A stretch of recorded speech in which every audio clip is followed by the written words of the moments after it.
as quand même pas mal d'expérience et tu as vu pas mal de choses de par des différents projets. Quelles sont les erreurs que tu vois le plus souvent de la part des entreprises par rapport à ça? De ne pas tenir.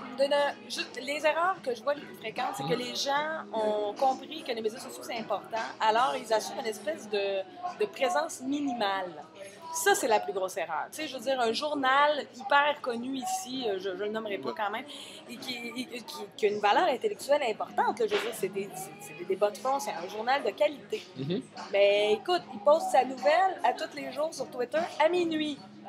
On s'entend-tu? Tout le monde est à minuit sur Twitter, ben c'est normal, c'est l'heure où tu... Mais que lui, il n'a pas compris comment ça fonctionne Twitter, il n'a pas compris que les gens, ils vont pas lire à minuit. Peut-être qu'il y a des Français, justement. Au Québec, si je poste à minuit, ouais, on regarde ça. Ou des étudiants, tu sais, qui travaillent encore tard. Ouais, dans ces cas-là, ça peut marcher. Mais c'est ça, ben, c'est de ne pas répondre non plus. Il y a beaucoup de grands médias qui sont là, puis qui parlent, ils poussent leur contenu, mais ils ne sont pas d'interaction, ils ne te parlent pas si tu leur parles. Ils ne taguent pas les gens dont ils parlent. Ça, je trouve que c'est une faute très grave. Ouais. Tu sais, par exemple, quand on parle dans TV, on peut mettre un petit enrobage avant, on peut faire une recherche s'ils sont sur Twitter.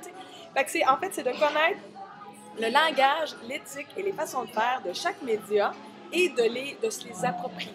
Parce que la plus grande erreur, c'est qu'on ne se les approprie pas, on ne sait pas qu'est-ce qu'on fait, puis on assure une présence minimum. Ce qui est pire, selon moi, que de ne pas être là. Au moins, tu as l'excuse de « on n'est pas rendu là ». Mais là, quand tu es dessus et tu n'es pas capable d'assumer ce que ça implique, tu as l'air... T'as l'air d'un dépassé.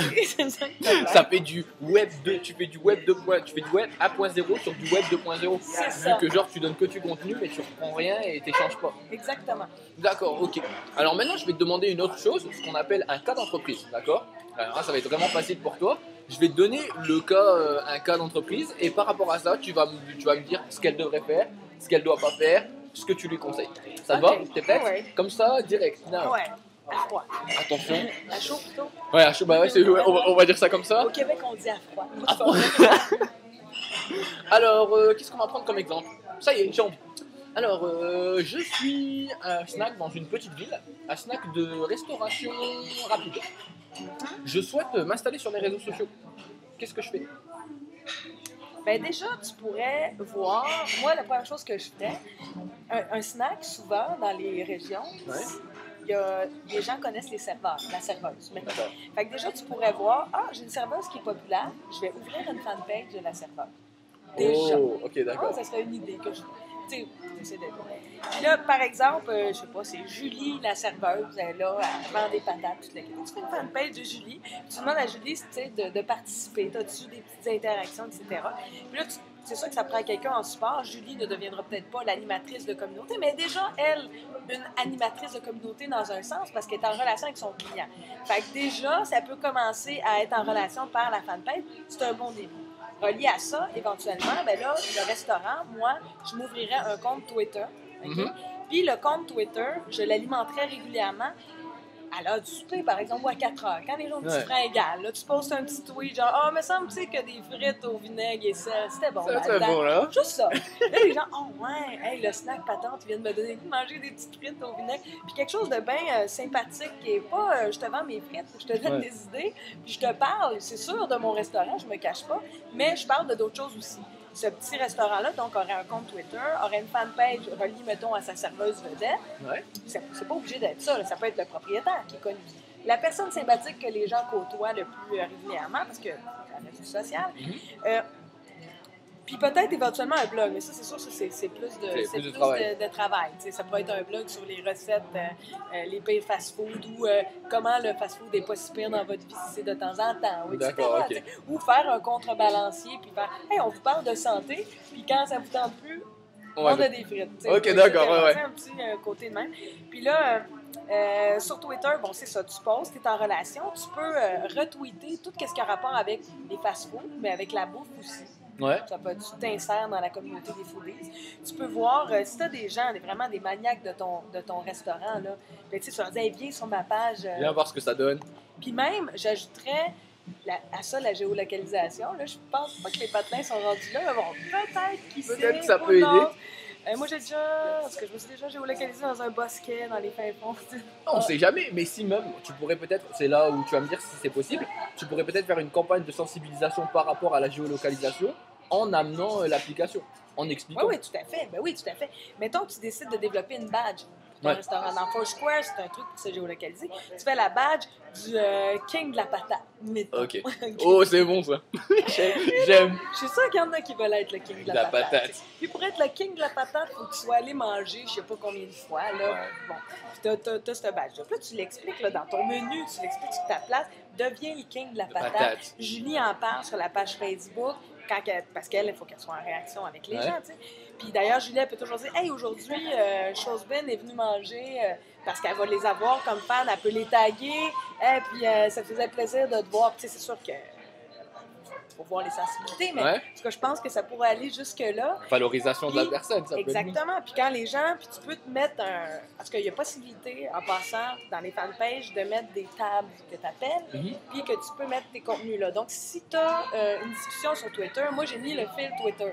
Fait que les gens peuvent aller sur la fanpage, voir ce qui se dit sur Twitter, puis peut-être voir ce qui se passe sur Foursquare. Okay. Avec les gens qui ont un téléphone mobile, mettons. Mais sinon, les gens qui ont un téléphone mobile peuvent voir « Ah, ben, Jean-Guy vient de signer chez Julie Patate.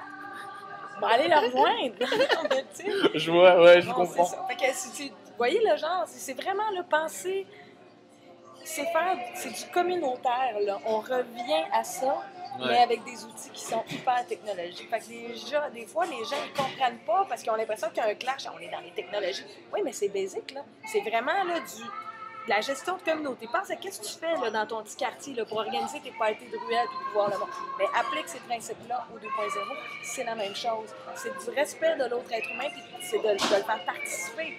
C'est de l'interaction communautaire. Alors là, je pense qu'avec ça, je crois, je suis pas sûr. Si vous n'avez pas compris, regardez du début. D'accord? Et réécouter. Parce que là, elle vient de donner toutes les clés de succès du community manager. Quand même, je pense. J'ai tout oublié. Ouais, je pense. Bah, au pire, on fera une deuxième interview l'année prochaine. Parce que d'ici là, tu auras... Le blog.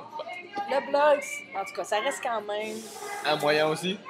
Le moyen, selon moi. Parce que c'est là que tu rassembles tous tes éléments. Puis c'est ce qui te permet d'être référencé dans Facebook. Mais c'est sûr que là, c'est plus d'investissement. Pour un petit patatou, Julie, là, la fanpage... Déjà, c'est un strict minimum. Puis il faut l'alimenter avant d'aller dans Foursquare. Il ne faut pas ouvrir Twitter, T'en ouvres un, alimente-le bien. T'en ouvres deux, alimente-le bien. En ouvre pas trois que tu n'alimentes pas. Ouais, ça sert à rien. C'est mon avis. Ok. Ben, Nelly, ouais. Merci beaucoup. Là. Ça fut un plaisir. C'était agréable. Je pense que je vais créer le badge King de la patate. J'en ai envie juste pour moi. Là, ça va être bon. Je te remercie de tous tes conseils. Et puis, je te dis à très bientôt. Oui. Et si jamais on veut te joindre sur Twitter, c'est... Oh mon Dieu, j'en ai toute une panoplie. Vas-y, donne celui sur lequel tu veux qu'on te... Lada et moi, Ladaetmoi. D'accord. C'est comme le chat cheap et moi. Ouais. Sinon, on peut toujours taper Nelly Brière, qui est mon nom. Je suis aussi sur Twitter. D'accord, ok. Comme ça, si jamais les gens ont des conseils à demander en tant que community manager, je sais aussi qu'il y a des projets qui vont arriver plus tard pour toi au niveau des community managers. Donc, n'hésite pas à nous tenir au courant pour qu'on puisse transmettre l'information. Oui. Merci beaucoup. Retenez un mot, en fait, il y a le contenu. Ça, c'est pas juste moi. On est 10 community managers, 10 ou 12, 10, qui animons ce compte-là. C'est YUL comme le symbole de Montréal. Contenu, parce qu'on est tous des... Enfin, on crée du contenu. Là. Donc, c'est ça. Alors, c'est plein de conseils donnés par différents types de community managers et qui font tous ça à temps plein.